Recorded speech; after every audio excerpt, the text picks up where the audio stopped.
इस वीडियो को देखने के बाद आप जान पाएंगे कि नींद क्या है तथा नींद के समय को कम कैसे करें और गहरी नींद का रहस्य क्या है। और वीडियो के अंत में आपको अच्छी और गहरी नींद के लिए कुछ छोटे छोटे यौगिक उपाय भी बताए जाएंगे। तो चलिए जानते हैं। बहुत समय पहले की बात है, एक बार एक युवक एक बौद्ध भिक्षु के पास आता है और कहता है कि मुनिवर, मैं अपनी नींद से बहुत परेशान हूँ। बहुत कोशिश करने के बाद भी मुझे देर रात तक नींद नहीं आती है और रात को सोने से पहले मेरे मन में दुनिया भर के विचार आते रहते हैं और किसी तरह मैं सो भी जाता हूं तो रात भर करवटें बदलता रहता हूं और जब मैं सुबह उठता हूं तो मुझे अच्छा नहीं लगता। मैं थका हुआ और बेचैन महसूस करता हूं। कृपया आप मेरी इस समस्या का कोई समाधान बताएं। बौद्ध भिक्षु ने कहा, इससे पहले कि मैं आपको आपकी समस्या का समाधान बताऊं, मैं आपको गौतम बुद्ध की गहरी नींद के रहस्य के बारे में मैं आपको एक कहानी सुनाना चाहता हूं। उस युवक ने कहा, जैसी आपकी इच्छा मुनिवर। बौद्ध भिक्षु कहानी सुनाने लगे कि तथागत गौतम बुद्ध जब सोते थे तो रात भर उसी अवस्था में रहते थे, कभी करवट नहीं बदलते थे। रात को जिस अवस्था में सोते थे सुबह तक उसी अवस्था में रहते थे। गौतम बुद्ध के एक शिष्य थे आनंद, वो अक्सर उनके पास ही सोते थे। आनंद को यह बात बहुत परेशान कर रही थी कि जब भी रात में आनंद की आंखें खुलती तो वह देखता कि गौतम बुद्ध उसी भौतिक अवस्था में पूरी रात कैसे गुजार सकते हैं। वह हमेशा जानता था कि बुद्ध एक ही अवस्था में सो रहे हैं। यह बात उनके मन में कई सवाल पैदा करती थी। लेकिन एक दिन भिक्षु आनंद अपनी जिज्ञासा को रोक नहीं पाए और वह गौतम बुद्ध के पास चले गए। आधी रात को उन्होंने गौतम बुद्ध को जगाया और बोला, तथागत मुझे क्षमा करे गुरुवर, मुझे पता है कि आपसे प्रश्न पूछने का सही समय नहीं है, क्योंकि आप दिन भर चलते रहते हैं और लोगों को धर्म का ज्ञान देते हैं और उनकी समस्याओं का समाधान करते हैं। लेकिन मेरी जिज्ञासा इतनी बढ़ गई है कि मैं सुबह तक का इंतजार नहीं कर सकता। इसलिए कृपया मेरे प्रश्न का उत्तर दें और मेरी जिज्ञासा को शांत करें। भिक्षु आनंद ने आगे कहा, मैं पिछले 20 वर्षों से आपके साथ हूं और मैं देखता आ रहा हूं कि आप पूरी रात एक ही अवस्था में बिताते हैं। आप जरा भी नहीं हिलते। तो क्या आप सच में सोते हैं या फिर सोते ही नहीं? फिर गौतम बुद्ध ने आनंद की ओर देखकर मुस्कुराते हुए कहा कि मैंने अपने लिए सोने की सही अवस्था ढूंढ ली है। अब मुझे सोते समय हिलने डुलने की आवश्यकता नहीं है। मैं नींद में भी जागता रहता हूं जब तक मेरा शरीर सोता है, पर मैं जागता रहता हूं। सवाल यह नहीं है कि शरीर नींद की अवस्था में चलता है या नहीं, शरीर स्थिर अवस्था में क्यों नहीं रह सकता। वास्तविक इसका कारण मन है। मन ही है जो शांत और स्थिर नहीं रह पाता और यही कारण है कि हम नींद की अवस्था में भी अपने शरीर को हिलाते रहते हैं। लेकिन मैं इन सब बातों से परे आ चुका हूं। अब मुझ में मन जैसा कुछ नहीं बचा। जब मैं सो जाता हूं तो मेरा शरीर मृत शरीर जैसा हो जाता है। मन जैसा कुछ बचता नहीं। आनंद, क्या आपने कभी किसी मृत शरीर को अपनी अवस्था बदलते हुए देखा है? गहरी नींद की अवस्था में भी यह सारा काम हमारा मन ही करता है। एक बार मन स्थिर हो जाए, मन शांत हो जाए तो आपका शरीर गहरी निद्रा में चला जाएगा, लेकिन तुम भीतर से जाग जाओगे। भीतर से तुम सब कुछ अनुभव कर पाओगे। सोने के बाद भी अपनी जागरूकता एक छोटे से जलते हुए दीपक की तरह निरंतर प्रज्वलित होती रहेगी। कहानी समाप्त करने के बाद बौद्ध भिक्षु ने उस युवक से कहा कि एक जागृत व्यक्ति न केवल अपने शरीर को पूरी जागरूकता के साथ देखता है, बल्कि वह अपने मन को भी पूरी जागरूकता के साथ देखता रहता है। एक जागृत व्यक्ति एक सामान्य व्यक्ति की तरह नहीं सोता। सामान्य व्यक्ति जब सोता है तो वह बेहोश हो जाता है। उसे अपने आसपास के बारे में पता भी नहीं चलता, इसलिए वह अपने सपनों भी नहीं चुन पाता। जब एक बुद्ध व्यक्ति सोता है तो वह जागता है। जैसे सुबह उसकी आंखें खुली होती हैं, वैसे ही बुद्ध व्यक्ति की नींद में भी खुली होती है। इसीलिए कहा जाता है कि एक बुद्ध व्यक्ति कभी नहीं सोता है, जबकि एक आम आदमी सोता है तो वह नहीं जानता कि वह कब सो जाता है। लेकिन अगर आप जागने और सोने के बीच के उस छोटे से क्षण में जागते रह सकते हैं, जब हम सोने के बहुत करीब होते हैं, तो कुछ आश्चर्यजनक होगा जो आपको जागरूकता के करीब लाता जाएगा। यह सुन उस व्यक्ति ने कहा, मुनिवर, मुझे इतनी गहरी और आध्यात्मिकता की बातें समझ में नहीं आती है। कृपया मुझे आसान शब्दों में समझाए कि मुझे गहरी नींद आसानी से क्यों नहीं आती। बौद्ध भिक्षु ने कहा, देर रात तक जागने और आसानी से नींद न आने के मुख्य 5 कारण होते हैं। सबसे पहला कारण है बिस्तर पर सोने के अलावा अन्य काम करना। जैसे कई लोगों की आदत होती है कि वे बिस्तर पर ही खाना खाते हैं, बिस्तर पर बैठकर पढ़ाई करते हैं और ऐसे कई काम वे अपने शयन कक्ष में ही करते हैं। शयन कक्ष का अर्थ होता है सोने का स्थान, लेकिन लोग इसका प्रयोग अन्य कार्यों के लिए भी करते हैं, जिससे हमारे मस्तिष्क में शयन कक्ष का कोई निश्चित अर्थ नहीं होता है।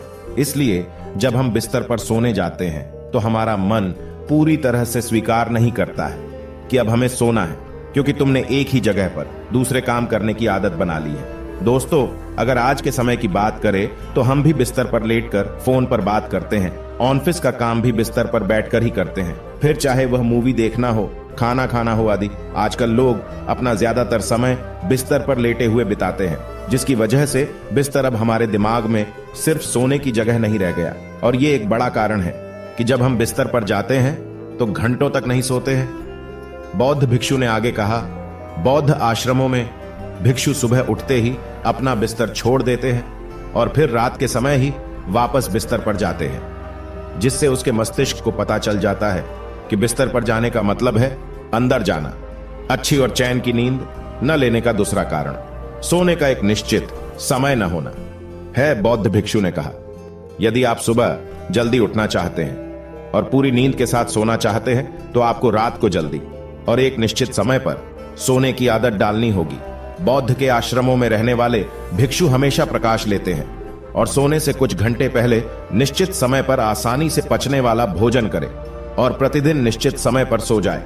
तो इस तरह वे एक निश्चित दिनचर्या का पालन करते हैं। दोस्तों, अगर हम आज के लाइफस्टाइल की बात करें तो ज्यादातर लोगों का न तो सोने और न ही उठने का एक निश्चित समय होता है, और न ही वे इस बात का ध्यान रखते हैं कि रात का खाना हल्का और जरूरत से थोड़ा कम हो, बल्कि उनका मुख्य भोजन होता है केवल रात में।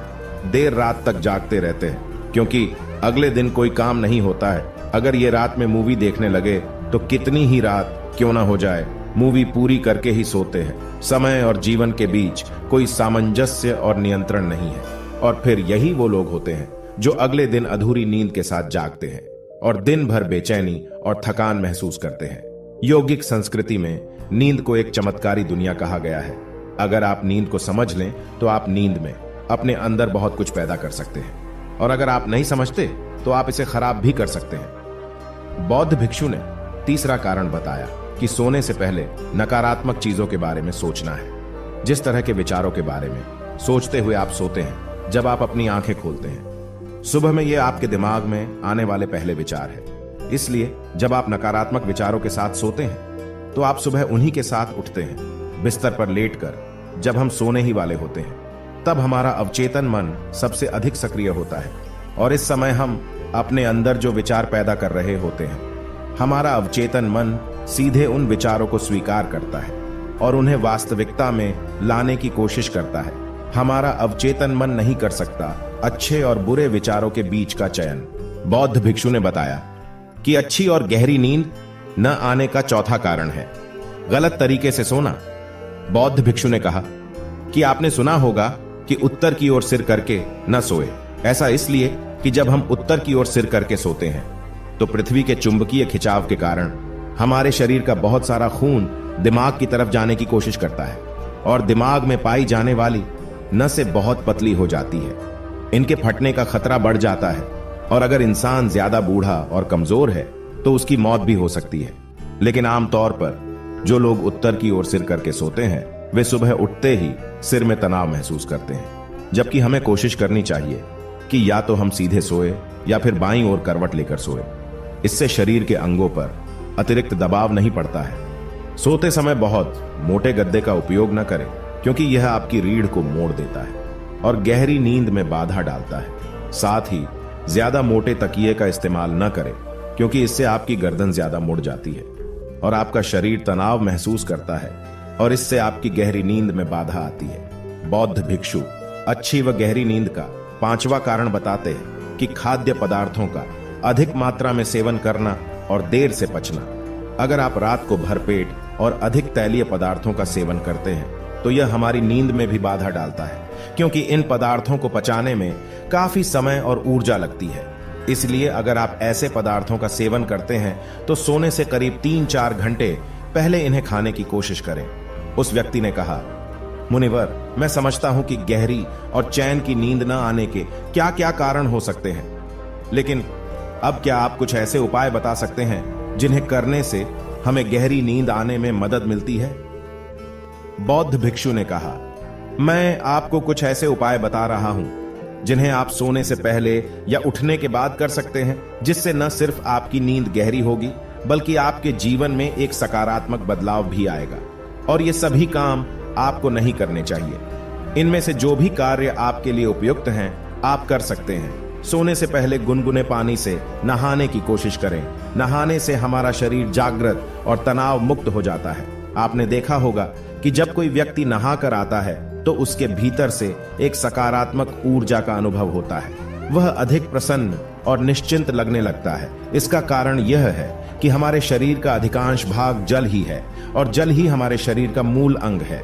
सोने से पहले हो सके तो अपने बेडरूम में किसी भी ऑर्गेनिक तेल और रुई का दिया जलाए।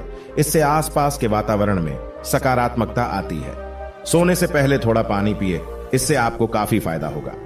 जब आप बिस्तर पर जाए तो सोने से पहले कुछ मिनटों के लिए ध्यान करें और आपके पास जो कुछ भी है उसके लिए आभार व्यक्त करें।